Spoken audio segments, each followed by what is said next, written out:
Hello, and welcome to the next chapter for L3 Cultural Studies. Now, the first two classes I concentrated on giving you the historical background to be able to position the history of popular culture. And of course, there is a link between what people were living through and the sort of culture they produced and indeed enjoyed. But this link is not direct. If you look at the United Kingdom today, rappers are not rapping about Brexit. If you look at the United States, street artists are not necessarily painting portraits of COVID and Trump.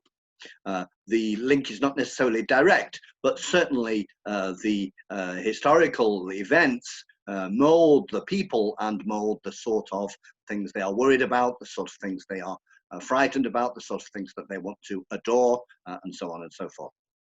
So what I'm going to do now is look at cultural studies. That is to say, I'm going to go through some aspects of defining popular culture and high culture. What does it mean? And British popular culture and high culture.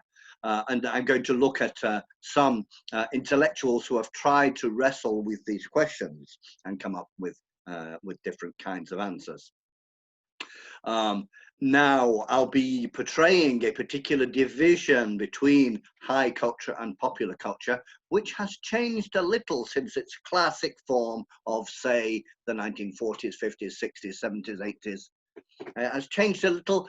How much has it changed? That's an interesting question. You know, how far is it possible to say that this heavy distinction between high culture and popular culture has disappeared?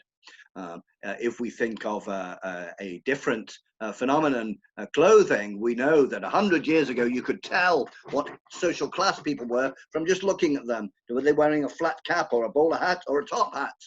Now, we know today somehow people from all classes, rich people and poor people, might wear jean and trainers. But of course, this does not mean that class distinctions have disappeared, but they have been remolded and reorganized. So let's start off with my PowerPoint and look at some of the definitions of popular culture. It's easy to say popular culture. What does it actually mean? Well, there are a number of different definitions which have been given to it. Or different ways of looking at what it is. The first definition is probably the simplest, simply defining popular culture quantitatively. If millions of people like it, it's popular culture. So the most popular television programs, music, the most popular cinema films, you know, the blockbusters, the most popular ways, clothes and ways of doing things. This is popular culture. That's one way of defining it. And certainly this is very useful. Numbers are important. You know, millions of people watch it, and that's one important aspect of popular culture. It does occasionally have some difficulties attached. For example, certain aspects of high culture are extremely popular. For example, Beethoven or Mozart are extremely popular pieces of culture. The Louvre, which is full of paintings and sculptures, is extremely popular. Millions and millions of people that go there every year. And yet both of these, Beethoven and the Louvre, we would tend to categorize as high culture. So we're going to be looking at some of the reasons this might be. The second way of defining popular culture, the second option, if you like, is to define it residually. Now, it may be considered to be cheating a little bit, but it's simply, well, if it's not high culture, it's popular culture. That's so any cultural expression, painting, music, dance, which is not high culture, is therefore popular culture. So, for example, street dance can be useful. It saves us going into excessive theorization. The third way of looking at popular culture is to suggest that popular culture is the same as mass culture, that what is essential about popular culture is it is commercial. That's what popular culture is. Now, of course, this is similar to number one, the culture of the many, but nevertheless, it's perhaps a more negative view, mass culture. It's like you're not individuals, you're just part of a mass. Now, analysing commercialism is rather difficult because, of course, it's difficult to know to what extent the commercial determination is uppermost. And indeed, if you want to have long discussions with your friends, you can say, oh, which are today's singers who are purely commercial? And almost everybody agrees that there exist singers who are purely commercial. However, people do not agree on which these singers are. Yes, and so this is and in addition, it may be that it's impossible to be completely uncommercial, because if you like painting, if you're a painter, and you never sell any paintings, well, you won't paint for very long if you won't be able to buy the materials. And so, if you ban all signs of commercialism, then art will only be for rich people, because you're not supposed to make any money from it. The fourth way of defining popular culture is from an etymological point of view, it is culture of the people, popular culture of the people. That is, it originates with the people. Yes, it doesn't come from outside. Now, these are allegations. Yeah, it may be very difficult to measure what really comes from the people and what really comes from outside, because the people quite often like to borrow here, there, and everywhere when they're deciding what they want to sing and paint and draw and dance. But that is certainly one. So, for example, if you take if you take folk music, it's very often valorized as really coming from the traditional village, whether it be Breton or Occitan, or in Britain, the Irish. If you look at a spectacle of Irish dancing, they will certainly be saying, oh yes, this is traditional, it goes back hundreds of years, and it comes from the people. Yes, it was not it was not given to the people by Hollywood or given to the people by experts. It comes from the people. Now, this may be true or false, of course.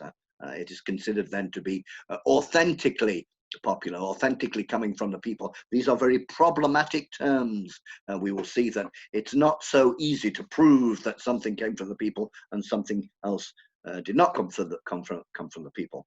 And finally, the final definition that is used of popular culture is to see popular culture as culture of resistance, that resists the pressures of being at the bottom of society. So if you take an Italian song like Bella Ciao, which most people know, which originally was a resistance song from the Second World War, and this is the idea. The idea of culture of resistance is the idea that popular culture typically, not just occasionally, but typically resists and says and helps people to choose who they want to be and what they want to do against the pressures of capitalism, of exploitation, of oppression, and so on. And certainly young people who love techno culture, or who love heavy metal culture, or who love punk culture, may feel that it is some way of responding. Yes, that in most of my life I'm being controlled,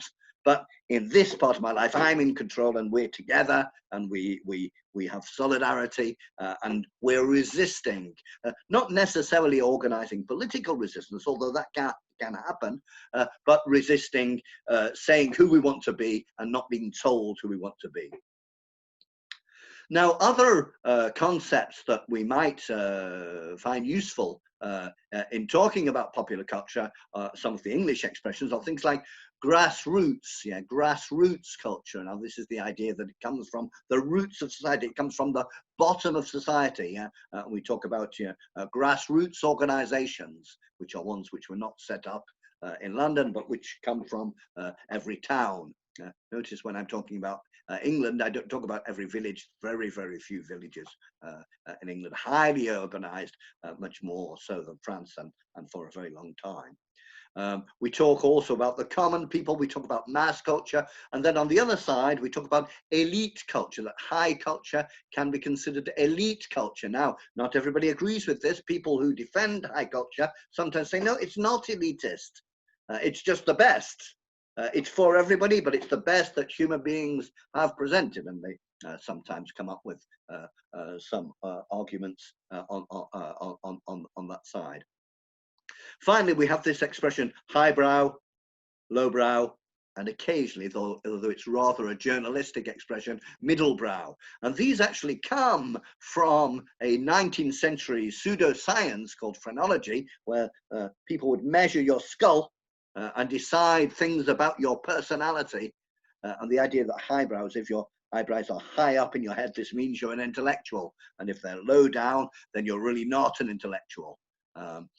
Now, this, although we know that the shape of your head does not show those things, these expressions have lived on. And you have a slightly similar thing in France. So if you've ever heard the expression, il a la bosse des maths, this is the idea, yes, that somewhere on his skull you can see that he is going to be good at mathematics. Incidentally, this is not true. This does not work.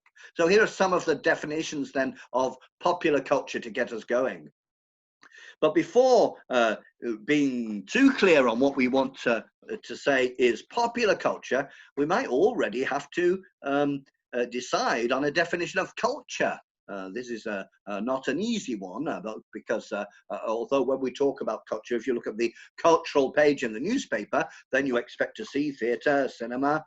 That is to say, basically, quite sophisticated leisure activities.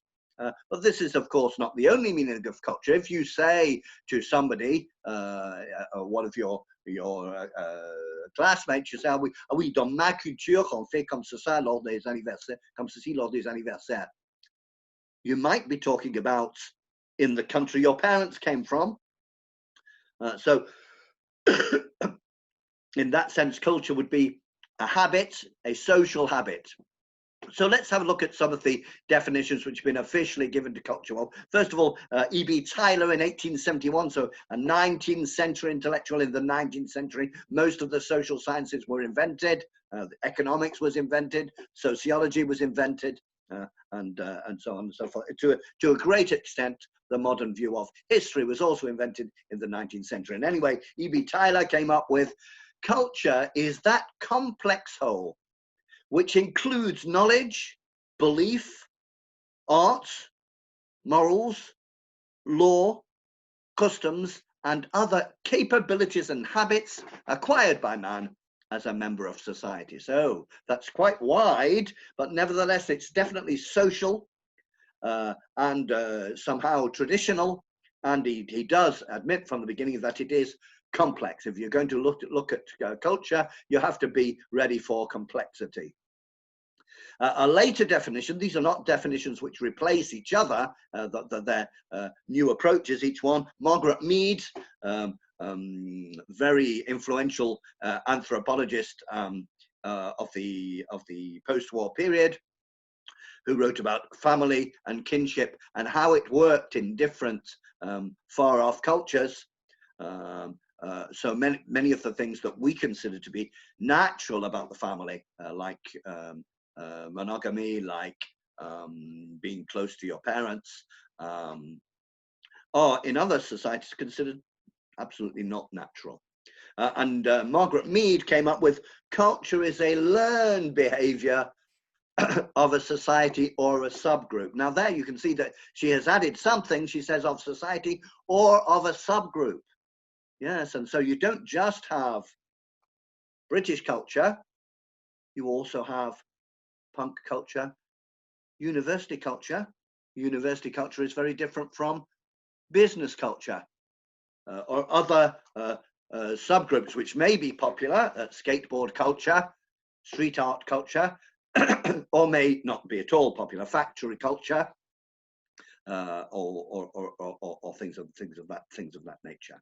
So that's what Margaret Mead had to add to it. Slightly later, Raymond Williams came up with this definition. Now, Raymond Williams was a Marxist. That is to say that he considered that to understand society, you have to begin from the production and reproduction of everyday life. That's the center of a Marxist view of culture, is that what really matters is who produces the things we need to live and to enjoy ourselves, who makes money from them, who controls the production. These are the most important things. And he came up with this much wider definition of culture. Culture includes the organization of production, factories, workshops, Amazon. Culture includes the structure of the family. Do you live with your parents and with your grandparents?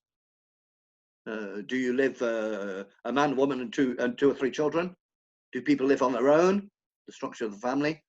Culture includes the structure of the institutions which express or govern social relationships. Factories, universities, schools. Now, we're used to schools. We kind of consider schools natural.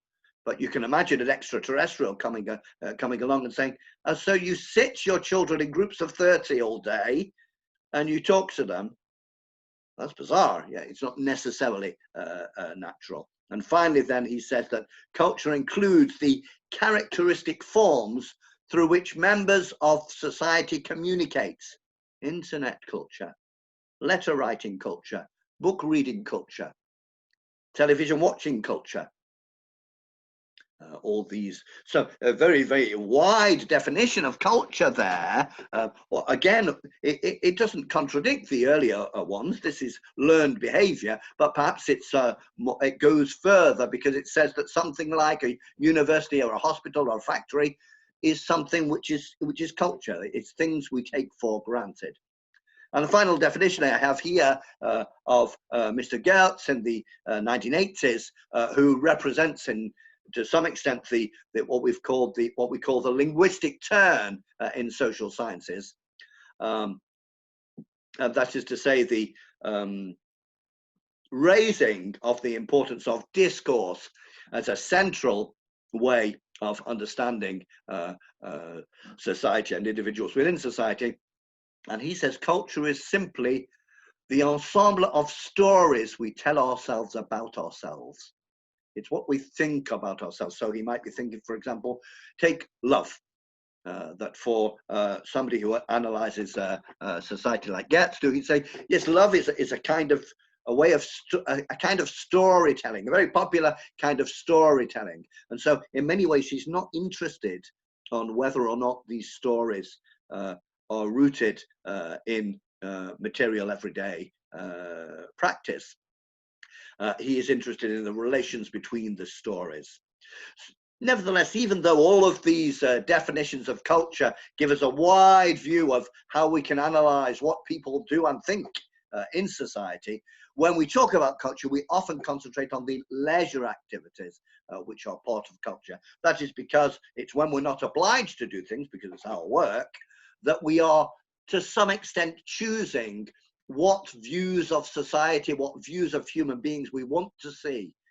Do we want to see horror films, or do we want to hear love songs? How often and why?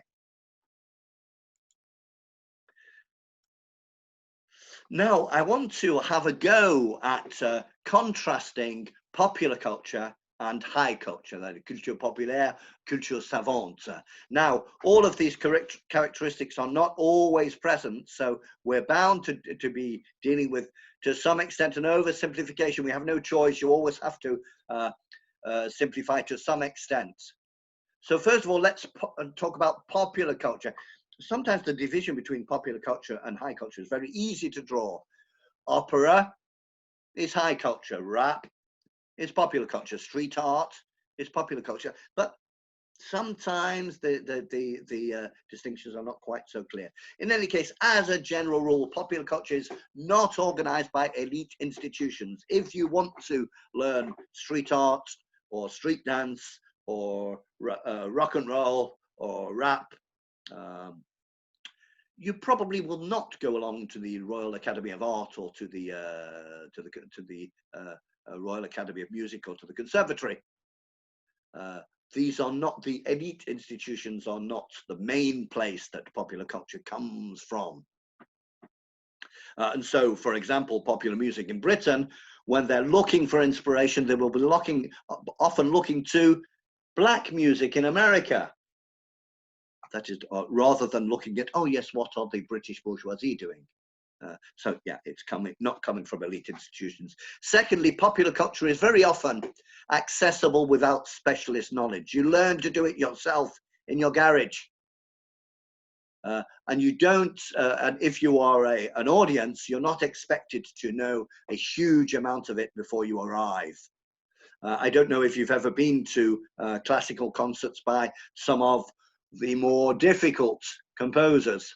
Bruckner is the one that comes to mind. Somebody took me to a Bruckner concert. Most of the people in that concert knew quite a lot about Bruckner because it's very difficult unless you know it quite well. This is not generally the case of popular culture. You just walk in on the concerts, you look at the street art, you look at the clothing that people are wearing, you watch cinema. In general, you don't need to be a specialist to enjoy it. You might not like it, but if you do like it, it won't necessarily be because you have a lot of specialist knowledge. Most popular culture can be produced without long training. Classically, punk rock, rap, are obviously things that you can do without long training. Hymn singing, folk dancing. You don't do a long training to get involved in Breton folk dancing. On the contrary, you just walk along and this is exactly the same in Britain with English folk dancing or Highland dancing in Scotland. The aim is not to train for a long time before you start. Popular culture is mainly enjoyed by working class people. Now, this is the classic model, perhaps, and it may be that over the last 50 years, this has become less the case. Certainly, if you go to a concert by Bruce Springsteen, or if you go to a concert by Leonard Cohen, or if you go to a concert, I'm trying to think of British examples, I should be really, you go to a Rolling Stones concert, today, if you go to a Rolling Stones concert, you will have to pay a lot of money for it. And in any case, it's no longer the case that the higher classes in society reject all popular culture and all popular music. That's no longer the case, but this was the case in the classic model. Popular culture frequently involves input from subaltern groups. Black culture has been a huge influence on popular music. Black culture and gay culture have been a huge influence on cinema. Not because these big groups are very powerful in society, but precisely because they're not. And finally, a very common characteristic of popular culture is that it values emotional abandon. And indeed is often rejected by elite institutions because it has a certain bodily side, a certain corporeal side, a certain animal side, a certain uncontrolled side, which are not the values of the establishment and cannot be the values of the establishment. Popular culture is very often about letting yourself go, about making noise, about not being polite, and controlled and elegant. But these characteristics are, of course, an oversimplification. So let's have a look then at high culture. What can we say about high culture? Well, we're going to the similar thing. High culture is often organized by elite institutions. If you want to learn ballet, you don't ask your friends who can teach you ballet. You don't go to the pub and say, oh, anybody here know a lot about ballet? No, it's very, very structured. You might go to learn high culture at the conservatory. Interestingly enough, if you want to learn a high level of classical violin, classical piano, ballet, you don't learn it at school. This is fascinating. Even reading music, you don't normally learn at school. But it is done in organizations which, although they sometimes explain that they would like to welcome a wider group of people and they put in place special programs to attract people who don't usually go. Nevertheless, when you go along there, most people are middle class, at least. Very often in high culture, the public is expected to have specialist knowledge. The people who go to the opera often know more about opera. Production can require long training. If you want to be a soprano, a ballet dancer, a violinist at a high level, yeah, you're talking about long training, sometimes many years, sometimes many, a painter, a sculptor. High culture is mainly enjoyed by the elite. Again, this is the classic model, and it's probably still true mainly. However, first of all, the elite is not necessarily the moneyed elite. For example, teachers are classically badly paid people who go to the theatre a lot. And so it can be an intellectual elite, even if they can be quite badly treated in other ways by society. High culture does not generally involve input from subaltern groups. There are not many operas about fighting racism. There are not many paintings in the galleries. Contemporary art. I went very recently to the FIAC, the Foire Internationale d'Art Contemporain, and I think one painting in 200 was a little bit political. And finally, high culture tends to value harmonious control, elegance, control, harmony. These tend to be the values that are put forward by high culture, and as we will see, popular culture puts forward a series of values which are rarely harmonious control. Now, there you are. I have explained a little bit the classic characteristics of popular culture and of high culture. However, there are these days quite a lot of attempts to mix these together, or quite a lot of aspects which are a bit more complicated than that. Nevertheless, I think a large part of what I've said remains true. Let me give you an example here. Tutankhamun, the exhibition which was in Paris recently about Pharaoh, the history of Egypt, quite an intellectual presentation. In fact, I listened to the audio thing. It was quite an intellectual thing, of the sort of thing you might look at on Arte. More than 1.4 million visitors.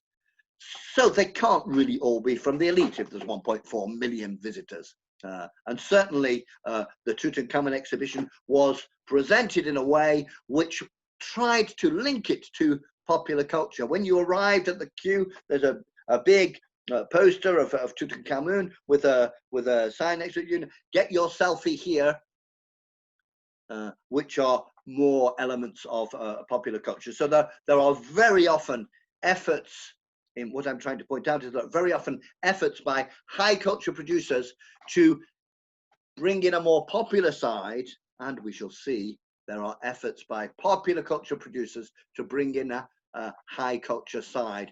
But I think that in general, these are nevertheless relatively marginal. They can be quite important, but there is still a mass of high culture and a mass of popular culture which are quite separate. Here I have an example of a high culture bringing in the popular side. This is recently, I saw it, you can see it on YouTube, it's fabulous.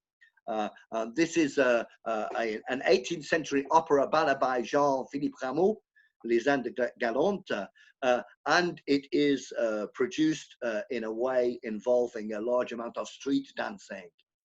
So this is let's mix together the high culture and the popular culture. Let's become culturally omnivorous, and I will come back to that. So let's go, I'll come to more examples of mixing in a short while, but let's have a look at some of those distinctions again. Popular culture and high culture, they are different. What do people look like when they are consuming culture? How do people behave when they are consuming culture? Is this different for high culture and popular culture? How do people look when they are performing culture? How do people look when they are celebrating culture? And I'm being an exact example of this. I'm performing high culture, a university lecture, and this is why I have my jacket on, and behind me we have a bookcase, yeah, and not a basketball court. So even I'm demonstrating it as I speak to you. So let's have a look at some of these questions. Here we have a couple of performers. Now, of course, I've taken a little bit relatively extreme examples, but you can see at the top the violinist looking very elegant,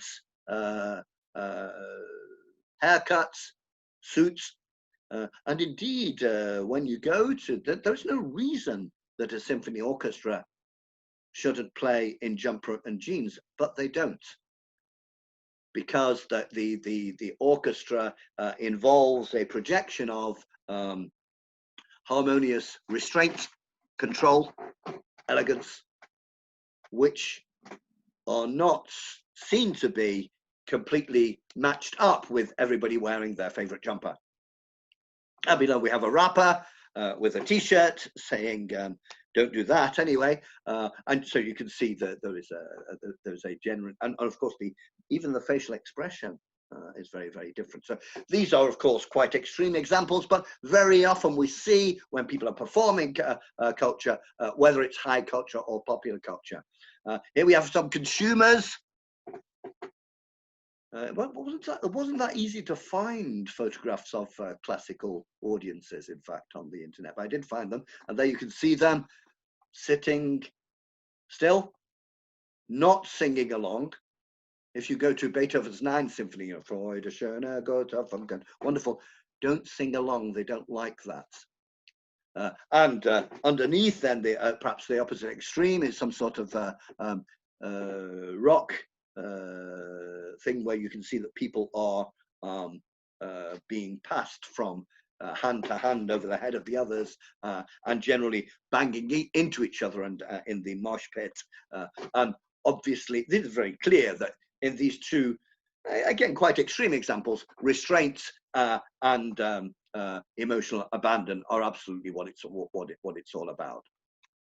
And so popular music, popular culture might include some of these elements: popular music, popular television, cinema, radio, clothing styles, and street arts. Now, what are the exact lines around popular culture? Very, very difficult question. But the one thing I wanted to say here is that these different aspects of popular culture are nevertheless very different. And indeed, what they produce is structured in different ways. For example, clothing styles. Now, if you wish, to some extent, without much money, you can make yourself a clothing style. You can choose and develop your own style. Similarly, street art, you have to buy paint, but that's all. And paint is not really expensive. You might have to train for a while to do good street art, but you're not going. In these cases, you're not having to invest a lot of money.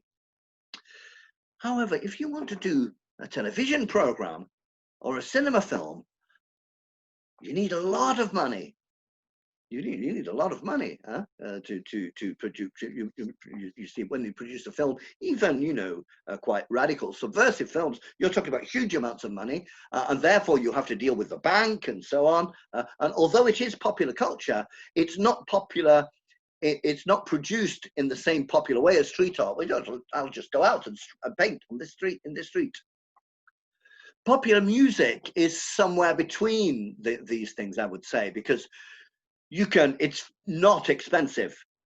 You might need to buy an instrument, but it's not expensive to put your song on YouTube, and somebody who runs a radio station might discover it, and that you might become more successful. So the problem with popular music from the point of view of the producer is not so much the money. You don't need a large amount of money. If you've got some good new popular music, it might break through, even if you don't have a lot of money. Although you will have, in most of these, certainly in popular music, in television and in cinema and in radio, the problem of the gatekeepers. And who are the gatekeepers? The gatekeepers are the radio stations, the financiers who decide they've got 50 projects for 50 films, and they're only going to pay for one of them. And these are the gatekeepers. They stand at the gate and they allow culture to be produced and distributed on a mass scale, or they don't because they refuse to let that happen. And that is just about the time for the end of this this chapter, the number of which you can see in the title. So more soon.